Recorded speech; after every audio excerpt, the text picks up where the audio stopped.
E aí, pessoal, beleza? Esse vídeo, ele é inédito e ele tá naquela playlist sobre experiências pessoais. Eu sou Giza Didática aqui do canal e hoje eu quero contar pra vocês a minha experiência sobre a Igreja Universal. Poucas pessoas sabem, só quem me conhece há mais tempo, mas eu fui da Igreja Universal dos 12 anos de idade aos 14 anos de idade. Ah, mas isso é adolescência, isso é coisa de criança, você não vai lembrar nada. Eu não sou tão velha assim, só um pouquinho, tenho 36 anos, mas além de tudo, as memórias que nos ferem, elas não saem tão fácil da nossa cabeça, né? E sem contar que, mesmo nessa idade, eu fui inserida no grupo de obreiras da igreja. Aos 13 anos, assim, eu entrei na igreja com 12 anos, em um mês já estava batizado, já tinha responsabilidades na igreja, tinha que limpar a igreja, tinha que ir para a igreja todo dia, já era líder de jovens, e aí logo já me colocaram como obreira, porque eu sempre me dei muito bem com as pessoas, sempre consegui falar, fui muito bem articulada, e eles usam todos os nossos talentos para ganhar almas. Ou seja, nos inserir nos núcleos onde as pessoas estão. Por exemplo, se você é um jovem skatista, se você gosta de rap, você vai ser incluído na igreja para dizer que isso é legal, que isso é maneiro, e depois você vai transformar as letras dos raps que já existem, de protesto e tal, em letras evangélicas que exaltam não a Jesus, mas que exaltam a Igreja Universal, e você vai ser colocado naquela célula, naquele núcleo onde as pessoas estão, para você buscar essas pessoas para a igreja. No meu caso, eles queriam que eu trouxesse jovens, estudantes, enfim. Acontece que quando eu comecei, eu não tinha nada assim de especial, que eles gostam de pessoas com uma história triste para contar testemunho. E eu era induzida sempre a contar, mas você não fazia bagunça na escola, você não respondia professor e tal, para gravar um testemunho triste. E às vezes a gente até mentia e grava testemunhos que nem existem, para contar que a vida da gente transformou depois que a gente foi para a Igreja Universal. Mas assim, o pior que tinha lá era a humilhação, porque os obreiros são humilhados o tempo todo, independente do pastor. Sempre as reuniões são para humilhar, porque é o seguinte, existem os sacrifícios, né, que como a fogueira santa de Israel, que significa você dar tudo que você tem, todo o seu salário. Se os obreiros não fazem primeiro, eles humilham e falam assim, olha, quem tem que dar o exemplo são os obreiros. Se os obreiros não confiam, não fazem, como é que o povo vai fazer? Além da campanha de Israel, tá sempre tendo alguma campanha onde você tem que dar todo o seu dinheiro. Se você não tem, vai catar latinha, corte seu cabelo e vende, venda seu carro, venda sua casa, faça alguma coisa, mas dê tudo. Fique na total dependência de Deus naquele tempo que você estiver sacrificando, e não reclame, porque senão você não vai ser abençoado. Aí eu fico pensando, se eu estivesse lá até hoje, eu teria feito campanha pro Bolsonaro. Porque na época a gente também era obrigado a fazer campanha política. E as campanhas políticas não eram como as pessoas fazem certinho, porque a política é assim, a pessoa contrata aqueles que eles querem, assinam a carteira, fazem contratos e as pessoas trabalham na política. Na Igreja Universal a gente era obrigado, porque senão a gente não podia ser obreiro, não podia fazer nada, não podia... era humilhado, era considerado uma pessoa zero à esquerda e que não tinha Deus. Tudo que você fizesse, que você não quisesse fazer, porque você não tinha Deus. Então você não era digno de estar ali. A gente era obrigada a sair todas as tardes para evangelizar, ou seja, a gente comprava os jornais, ou algum membro da igreja doava alguns, mas a gente também tinha que comprar, para depois a gente andar, a gente ia na reunião de manhã, a gente tinha que comprar os jornais, depois a gente comprava os jornais e saía para distribuir na cidade e falar da Igreja Universal para as pessoas. Como slogan, pare de sofrer, venha para a Igreja Universal. Qualquer problema que você tiver, desde dor de cabeça, dívidas, amante, problema com cachorro, tosse, espirro, tudo isso é demônio, e na Igreja Universal você consegue se soltar dessas amarras. Só lá, outro lugar não importa. Ah, mas eu já tenho Jesus, eu sou da igreja tal, não importa. Na Igreja Universal que salva, é lá que é ensinado assim. Mas na época de campanha política, trocava. Ao invés de ir evangelizar e falar de Jesus e da Igreja Universal, a gente saía para fazer propaganda política para os candidatos da Igreja Universal. Não da nossa cidade, mas candidatos grandes a deputado estadual e federal, que hoje são deputados até hoje. Era um bispo e um pastor. E isso ficou tão impregnado na minha cabeça que até hoje eu lembro a música que a gente cantava deles.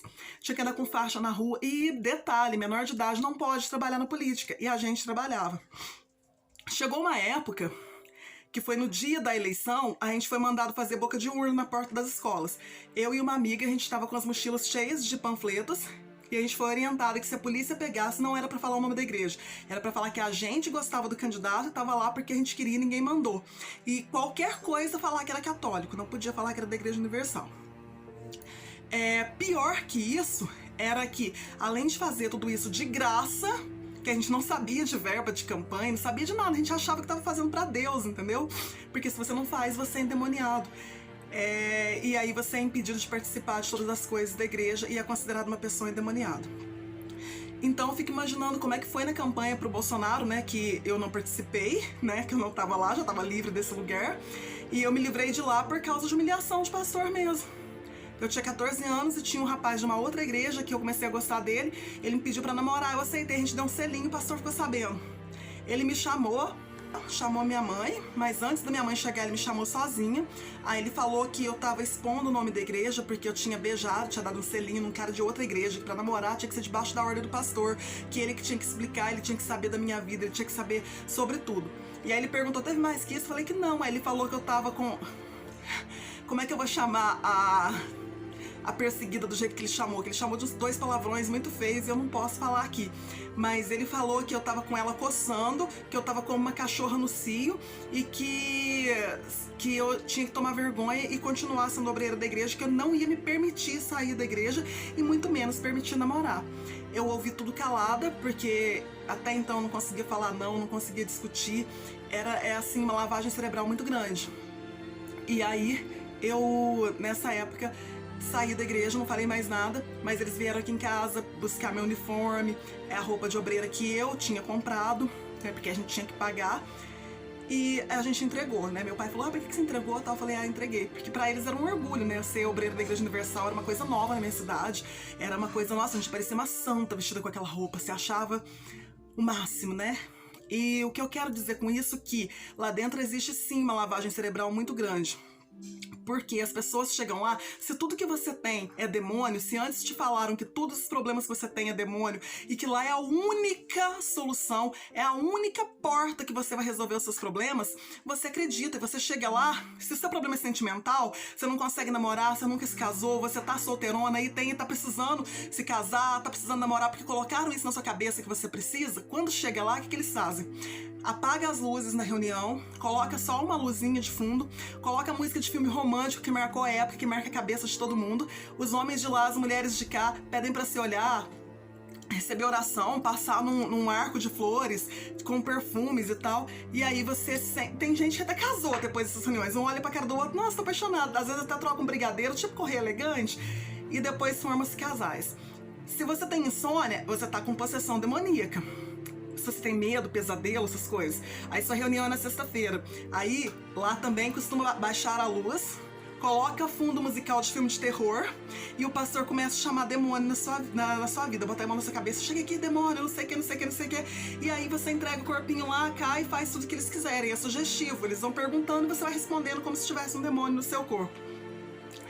E detalhe, tá endividado, tá desempregado, coloca sua vida na mão de Deus, é porque você não acredita, tal. É o coach, do pior que existe, porque enfia Deus no meio do assunto, sendo que você pode ser de outra igreja, pode acreditar em Deus a vida inteira, que não importa, é lá só que tem Deus.